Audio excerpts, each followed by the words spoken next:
Assalamualaikum warahmatullahi wabarakatuh. Siswa-siswi MI Nurul Yakin, pada hari ini pembelajaran kita masih dilakukan secara online ataupun masih menggunakan sistem daring. Bapak harapkan kalian semua masih dalam keadaan kondisi sehat walafiat, rajin mencuci tangan dan menggunakan masker jika keluar rumah, serta mematuhi protokol kesehatan yang telah diberikan oleh pemerintah. Pada hari ini kita akan belajar mata pelajaran Sejarah Kebudayaan Islam atau SKI, melanjutkan pembelajaran minggu yang lalu atau pertemuan yang lalu. Pada hari ini kita akan membahas sifat wajib Nabi Muhammad SAW. Dalam menjalankan tugasnya, Nabi Muhammad SAW memiliki 4 sifat wajib yang telah dipelajari minggu kemarin beserta tugas-tugasnya. Kali ini kita akan mempelajari yaitu sifat wajibnya. Yang pertama ada sidik. Sidik yang berarti jujur. Yang kedua adalah amanah. Amanah yang berarti dapat dipercaya.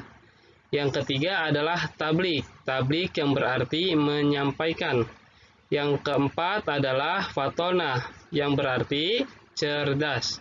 Selanjutnya adalah contoh dari keempat sifat wajib Nabi Muhammad SAW. Contoh dari sifat sidik yaitu adalah berkata yang benar sesuai dengan kenyataan, tidak berbohong, tidak mencuri, dan tidak menyontek, dan lain sebagainya. Yang kedua adalah contoh dari sifat amanah, yang dimana seseorang bertugas piket, maka ia akan menyelesaikan piket tersebut dengan bertanggung jawab. Atau kita diberi amanah dan diberi kepercayaan. Yang ketiga adalah sifat tablik. Contohnya adalah apabila mengetahui kebenaran, maka ia akan menyampaikannya. Kebenaran itu walaupun kebenaran itu memiliki sifat yang pahit. Kemudian adalah fatonah. Contoh dari fatona yaitu adalah seseorang yang mampu memutuskan perkara atau masalah dengan cerdas dan bijaksana. Selanjutnya, B. Kepribadian Nabi Muhammad SAW sebagai rahmatan lil alamin atau rahmat bagi seluruh alam semesta. Nabi Muhammad SAW diutus oleh Allah Subhanahu wa Ta'ala sebagai rahmatan lil alamin atau rahmat bagi seluruh alam semesta. Nabi Muhammad SAW tidak hanya diutus untuk manusia saja, tetapi juga diutus oleh seluruh makhluk yang ada di alam semesta ini. Oleh karena itu, Nabi Muhammad SAW memiliki kepedulian yang baik terhadap sesama manusia maupun alam di sekitarnya. Kemudian, keluhuran Nabi Muhammad SAW tidak diragukan lagi dalam kehidupan sehari-hari. Nabi Muhammad SAW menjadi suri tauladan yang selalu memberi kasih sayang kepada lingkungan sekitarnya. Selanjutnya, 1. Kepedulian Nabi Muhammad SAW terhadap sesama. Nabi Muhammad SAW sudah ditinggal oleh kedua orang tuanya dan beliau menjadi seorang anak yatim piatu.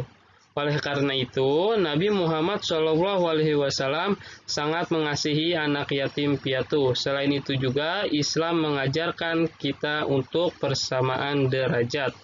Kemudian, Nabi Muhammad SAW sendiri memerdekakan seorang budak yang bernama Zaid bin Harisah, yang dimana budak tersebut dijadikan anak angkat Nabi Muhammad SAW dan Nabi pula sangat mengasihi kaum fakir miskin. Selanjutnya, Nabi Muhammad SAW mengajarkan adab pada semua istrinya.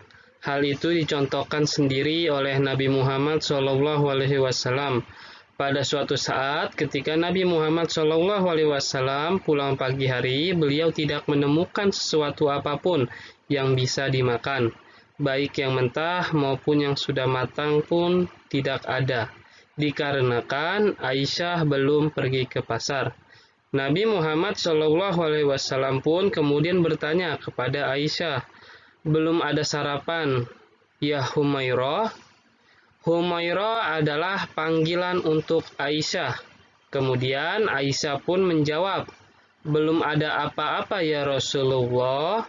Nabi Muhammad SAW kemudian berkata, "Jika demikian, aku berpuasa saja hari ini." Ingat, panggilan Aisyah dari Nabi Muhammad SAW adalah Humairah. Selanjutnya, Aisyah binti Abu Bakar As-Siddiq adalah seorang putri dari Abu Bakar As-Siddiq. Ia salah satu wanita yang masih gadis ketika dinikahi oleh Nabi Muhammad SAW. Sebelum menjadi istri Rasulullah SAW, ia pernah dilamar oleh Al-Mut'im bin Adi untuk dijodohkan dengan anaknya yang bernama Zubair yang saat itu masih dalam keadaan kafir. Tentu saja Abu Bakar As-Siddiq radhiyallahu anhu pun menolaknya. Kemudian Khawlah binti Hakim juga mengusulkan agar Nabi Muhammad SAW berkenan menikahi Aisyah radhiyallahu anhu. Sebab kala itu ia masih melihat kesedihan beliau karena wafatnya Khadijah radhiyallahu anhu. Jadi pertimbangannya supaya terbangun suasana baru dalam rumah tangga beliau. Selain itu, untuk memberi perlindungan kepada Aisyah radhiyallahu anhu, Rasulullah SAW menerima usulan tersebut dan Abu Bakar As-Siddiq radhiyallahu anhu pun menyetujuinya.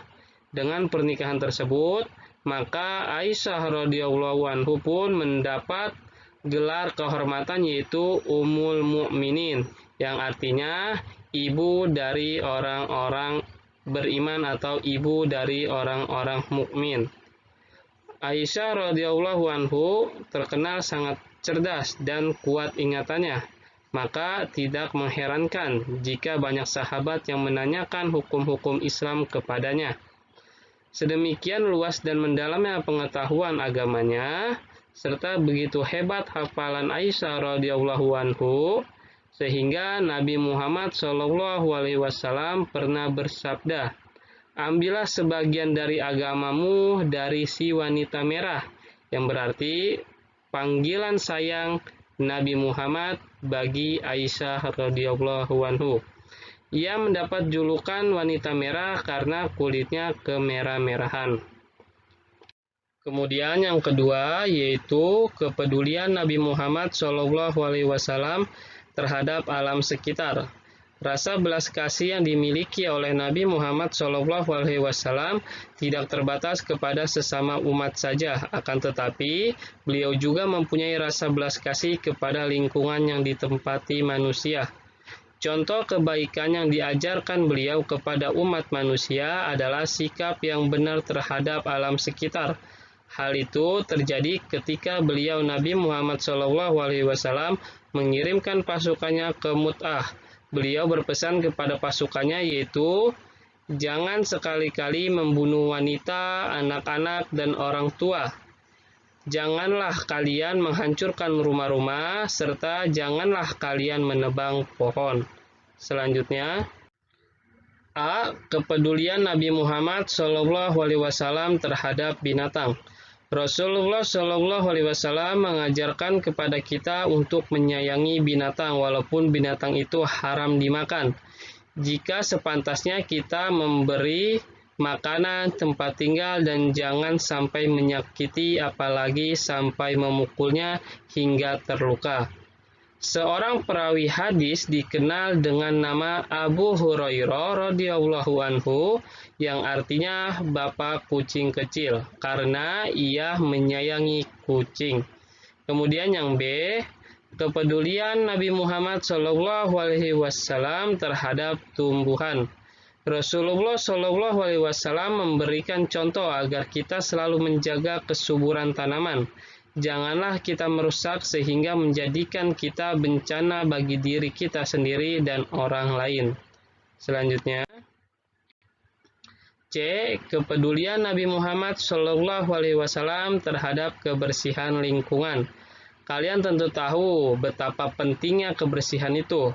Ada pepatah yang mengatakan bahwa bersih adalah pangkal sehat dan kebersihan adalah sebagian dari iman.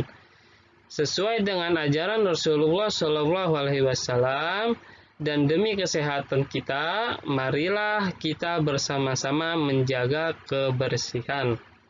Selanjutnya, tugas dari Bapak untuk hari ini yaitu adalah kerjakan penilaian harian bab 2, bagian 1 dan bagian 2 dikerjakan di buku paket Salamu dan kirim melalui via Japri yang telah Bapak berikan nomor Bapak. Mungkin materi pada hari ini cukup sampai di sini. Kurang lebihnya mohon maaf. Wassalamualaikum warahmatullahi wabarakatuh.